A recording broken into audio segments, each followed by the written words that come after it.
नमस्ते, म युकेमा बस्ने नेपाली हो। नमस्ते, म दुबईमा बस्ने नेपाली हो। मसँग 1 मिलियन पाउन्ड छ। मसँग पनि 1 मिलियन पाउन्डै छ। म सेन्ट्रल लन्डनमा 2 बेडरुम अपार्टमेन्ट लिन्छु। मात्र भाइ, म त यहाँ जग्गा सहितको 4 बेडरुम भिला लिन्छु भाइ। मेरो रेन्टल इन्कम 30 देखि 35,000 पाउन्ड हुन्छ। मेरो रेन्टल इन्कम त 80 देखि 90,000 पाउन्डै हुन्छ भाइ। अन्त गभर्मेन्टले ट्याक्स काट्दैन? ट्याक्स यहाँ 0।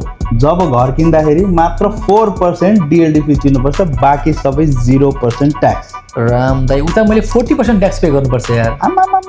लु त्यो कुरा छोड्दै सेफ्टीको कुरा गरौँ त भाइ। सेफ्टी अब कहिले काहीँ सकु गन त अब अलि त भइ नै हाल्छ। हैट भाइ, यहाँ त नथिङ। 100% सेफ कन्ट्री, टप नच। ओहो, दाइ अनि तपाईँलाई एउटा कुरा भन्छु भाइ, युकेमा तपाईँलाई उता क्लाइमेट हेर्नुहोस् न, एकदम चिसो हुन्छ, नेप्लिज कम्युनिटी हुन्छ।